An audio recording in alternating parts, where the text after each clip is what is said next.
بسم اللہ الرحمن الرحیم نحمدہ ونصلی علی رسولہ الکریم صلی اللہ تعالی علیہ وسلم الحمدللہ رب العالمین والعاقبۃ للمتقین والسلام علی سید المرسلین وعلی آلہ وصحبہ اجمعین اما بعد۔ جیسا آپ کو بتایا تھا کہ آنے والے 11ویں شریف پر گفتگو میں مکار اور جھوٹے جو ہوتے ہیں فقیر وغیرہ ان کے ساتھ سلوک کیسا کرنا چاہیے۔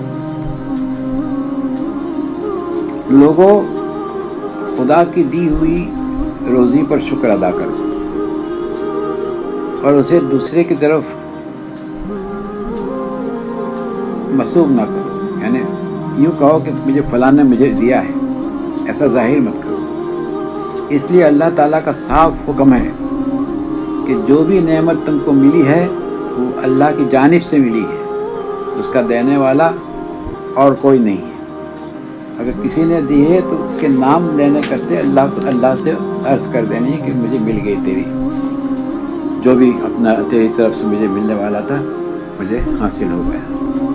یعنی اللہ کی نعمتوں کو صرف فقیروں اور محتاجوں کو ہی دو کہ جو ان سے جانتے ہیں، اس کی نعمت سے واقف ہے۔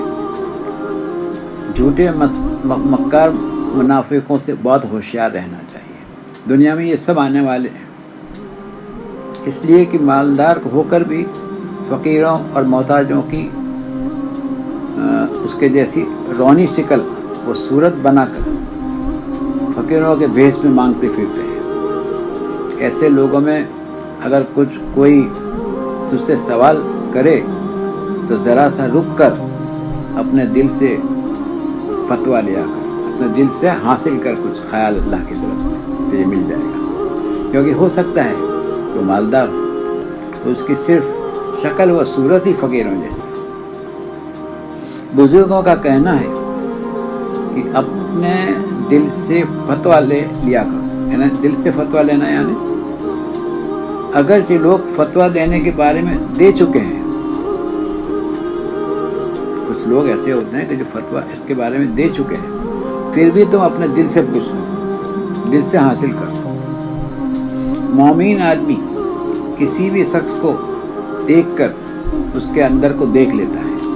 جو سچا مومن، اس کے دل میں بڑی روحانی طاقت ہوتی ہے، وہ اللہ تعالیٰ کے اس نور سے دیکھتا ہے جو اس نے اس کے دل میں رکھ دیا ہے، یعنی اللہ تعالیٰ نے اس کے دل میں جو رکھ دیا ہے تو اس کا نورانی جو حصہ ہے اس سے اس کو پتہ چل جاتا ہے۔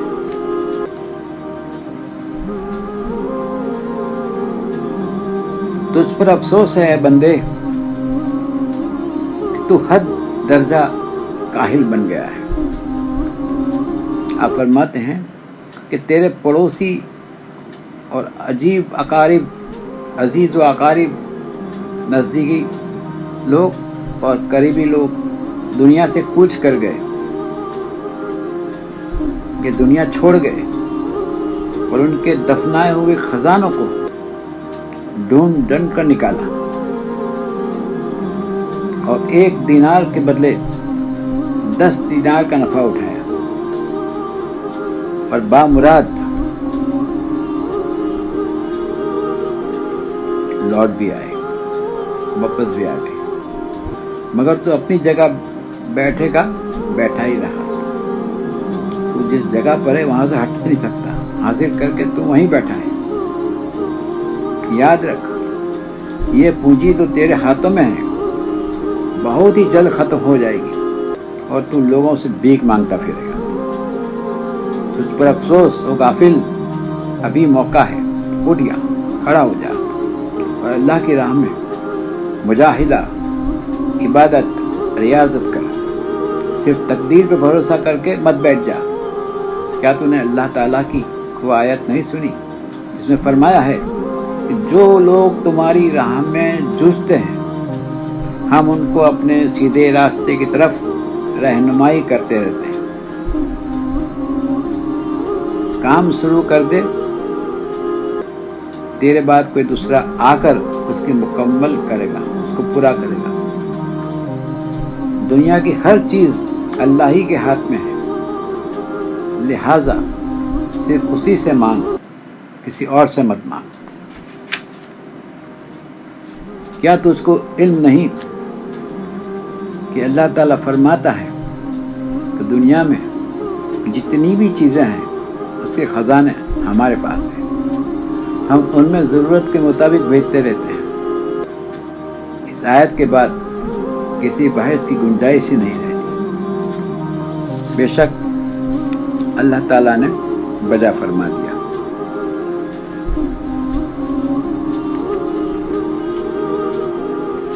اس لیے بتاتے ہیں کہ سب کچھ اسی سے مانگو، ظاہری یا باطنی۔ آپ فرماتے ہیں کہ درہم اور دینار والے، دینار کے دوران کے جو چاہنے والے ہیں، درہم و دینار بھی اسی پر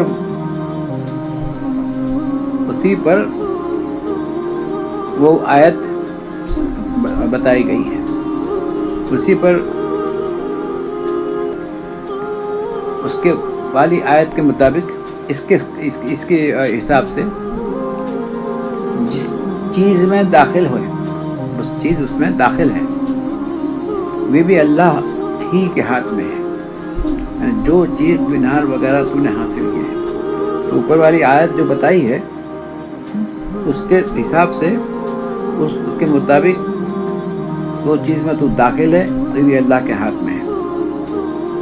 لہذا ان کو لینے کے لیے مخلوق کے دروازے نہ جھانکو، ان کے سامنے ہاتھ نہ پسارو، اور اگر وہ دے بھی دے تو ان کو خدا مت سمجھ بیٹھو، اور نہ ہی ان کو اسباب، ذریعہ، وسیلہ کی زبان سے مانگو، نہ اس کی اسباب یعنی ذریعہ وسیلہ کے حساب سے مت مانگو۔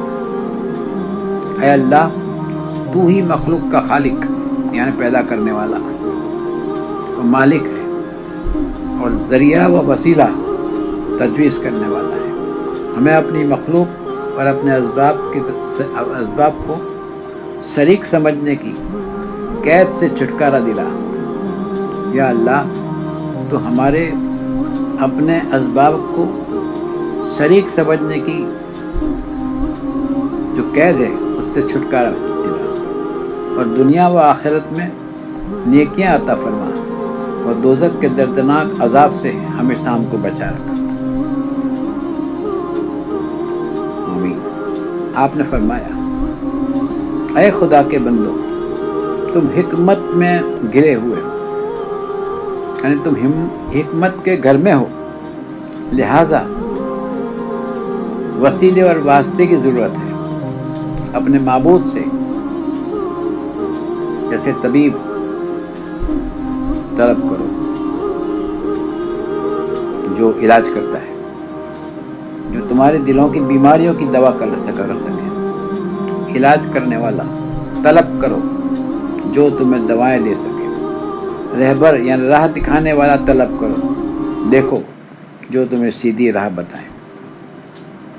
لوگوں، اللہ کے نیک بندوں، اللہ والوں اور آستانوں کے ذریعے خدا کا قرب حاصل کرو۔ تم لوگوں کا یہ حال ہے کہ اپنے نفس اور خواہش سے غلامی اور بری خواہشات سے، ہدایت سے مست ہو چکی ہے۔ جو کچھ بھی آپ کو حاصل ہے اور حاصل کیا ہوا ہے اللہ کی طرف سے، اور اس کا یہ حال ہے کہ جہاں تک تم نے اپنے نفس کو غلامی اور بری خواہشات کی اطاعت سے اگر مست ہو، تو پھر جہاں ہے وہیں رہو، اس کی راضی نہیں کر سکتے۔ یاد رکھو، میں اخلاق کے اعتبار سے تم لوگوں میں بہتر ہوں، خدا کے دین کے بارے میں تم لوگوں سے زیادہ نیڈر یعنی نہ ڈرنے والا ہوں۔ میں حق گوئی میں کسی کا بھی خیال نہیں رکھتا۔ تم لوگ ان مولویوں، مقرروں، تقریر کرنے والا کی ہرگز نہ سنو جو ادھر ادھر کی سنا کر تم لوگوں کو خوش کر دیتے ہیں اور امیروں کے سامنے ڈر کے مارے دم دبا لیتے ہیں اور چیٹیوں کی طرح، کیڑیوں کی طرح حقیر و ذلیل بن جاتے ہیں۔ ان امیروں کو نہ تو خدا کے احکامات سناتے ہیں اور نہ ہی برے کاموں سے ان کو روکتے ہیں، اور اگر کبھی نصیحت کرتے بھی ہیں تو نفاق کی راہ میں، یعنی ایسا طریقہ اختیار کرتے ہیں کہ بادشاہ سلامت ناراض نہ ہو۔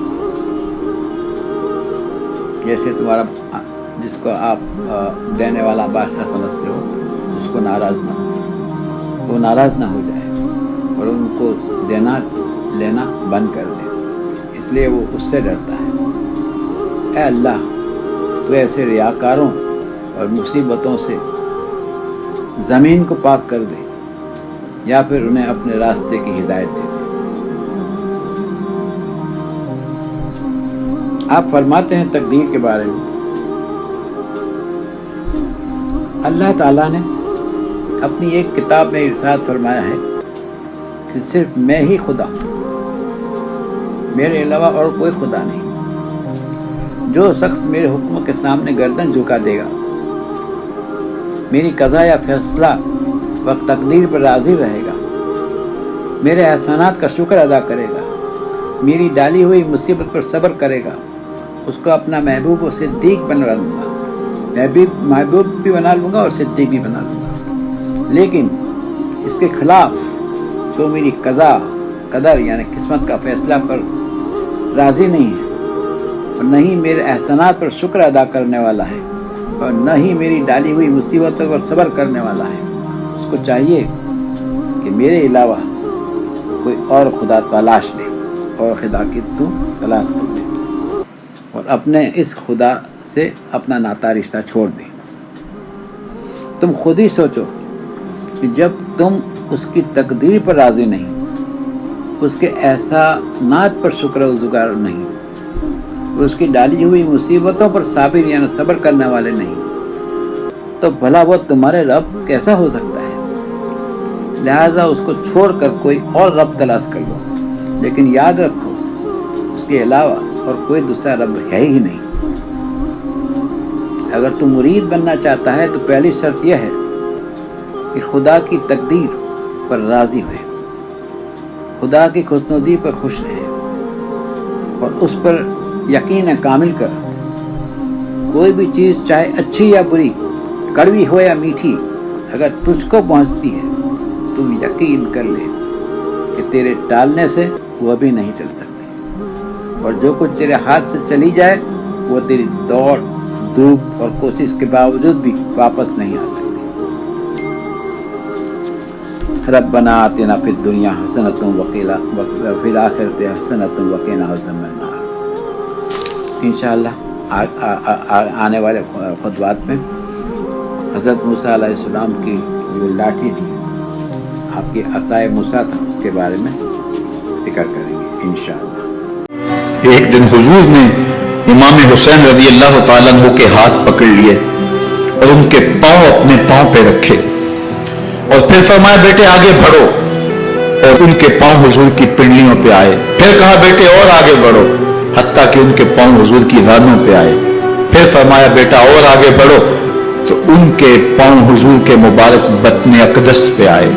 پھر بازوؤں کو کھینچ کے اپنے قریب کیا اور حسین ابن علی کے منہ میں اپنی زبان رکھ دی، اور وہ اس طرح چوس رہے تھے جس طرح کھجور چوسی جاتی ہے۔